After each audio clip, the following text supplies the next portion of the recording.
Welcome to Tac Chat 16. I'm Dan, your host. This is going to be just a pretty quick little episode. I want to put something out there into the space. I'm going to be doing a presentation / workshop at the Church of Radiant Lights next month, July 14th at 7 p.m. It's on a Wednesday. It's going to cost $20. I personally would do it for free.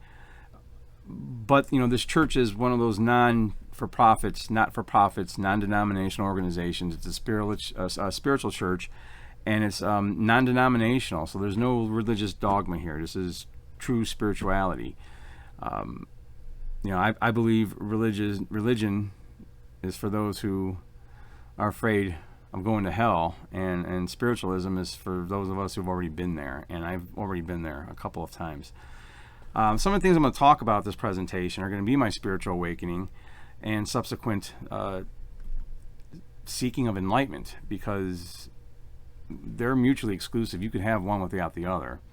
And enlightenment is a never-ending process. I'm going to talk about that at this live presentation. It's going to be the first one, or first workshop I've done like this. I'm going to talk about, the animal spirit guides I've seen, all the synchronicities, numerology, the people that came into my life. Some of the things that I witnessed that I felt were supernatural at the time. I now call them simply natural, but still some very hard to explain phenomenon that I witnessed that went on. And in the last couple of months, I've been trying to figure out, well, how do I best explain this? I explained it in a book. Now I got to put it into words. I got to talk it now. I got to speak it. I got to speak it out into the space, not just write it. You have time to fix things when you write. You don't really have time to do that when you speak. So there's a reason why speaking is so important, is because we cast spells with our words. That's why it's called spelling when you make a word. So speaking is more important, I think, than writing. Although both are important, people learn in different ways. You should be able to do both.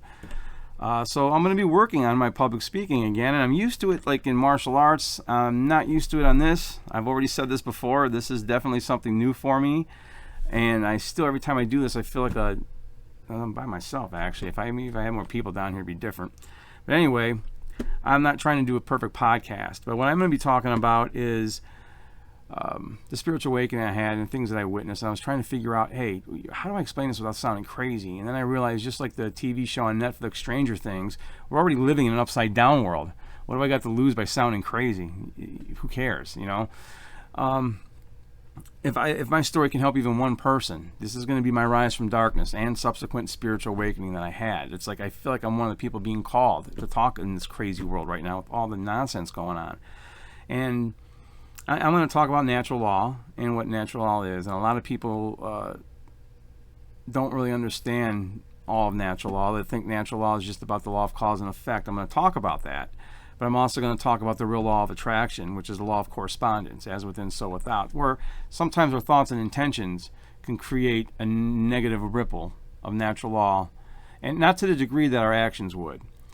And I believe some of that, I dealt with some of that, and I tried to explain it to somebody once, and he understood it actually, and I explained it like this. I used my hand, and I just picture the Eye of Sauron from the Lord of the Rings. Your thoughts and intentions, it'll get its attention a little bit. So you are affected by your thoughts, more so by your actions, but your thoughts and intentions too. And that's the law of correspondence. That's a true law of attraction. Now, when you create an action or do an action based on those thoughts, that's when this Eye of Sauron thing, which I call natural law, it's in the universe, boom, zooms in on you. So I'm going to talk briefly about that and try to explain that in a way where I really think that this is what brings spirituality and science together, because man isn't the arbitrator of truth. Man is not the arbitrator of what is moral. Okay, there are personal morals, but then there's objective morality. And I'm not going to get real far into that. I'm also not going to get real far into, I'm going to talk about it a little bit though, because it all comes together. And I'm not going to get real far into, the nonsense going on in the world today. Okay, I'm not going to talk about this worldwide psyop. There's going to be other, podcasts where I will talk about that. Now's not the time. That's a low-hanging fruit. This presentation isn't the time for that. I'm going to really just talk about my spiritual awakening. And what I know without a doubt is, to me, proof that there's a higher power in this universe. other than man. And again, I'm not going to talk about the worldwide psyop. If I think about that, the trillions of dollars that they've dumped into this, sometimes you can think on it, it's like, hey, it's a lost cause already. We've already lost. And you think like that, and it's like, no, wait a minute. What about that law of correspondence thing? Now, we didn't already lose. There is hope.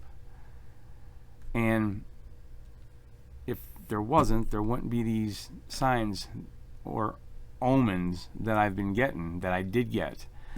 There is a benevolent force in this universe that actually means us well, that does not want to see us do bad, that wants to see us do good, that does not want this evil enveloping the world to actually triumph.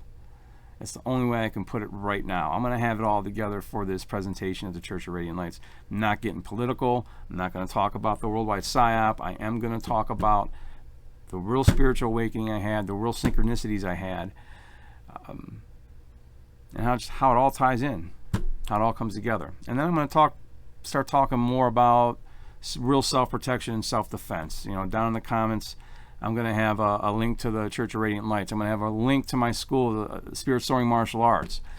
We teach kickboxing, Brazilian Jiu-Jitsu, self-defense. A funny story side. As far as martial arts goes, right? If you're going to throw a hook punch at somebody, say a left hook, make sure you don't throw it with your arm fully extended to somebody who's 28 years younger than you, and you hit their head and your arm gets a little hyperextended, because you can tear a bicep tendon that way. I'm not saying that's what I did. I'm just saying you could.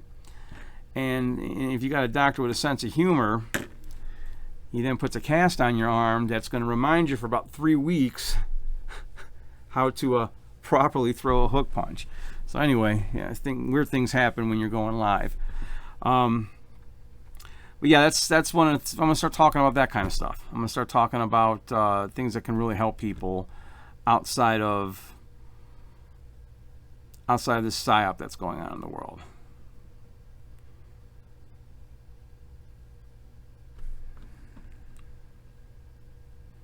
So I think that's about it.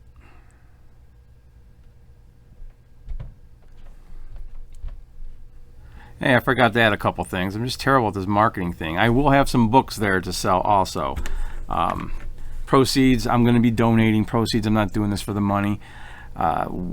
Also, I can be reached at dan@asgardtacticalsolutions.com. That's the email address.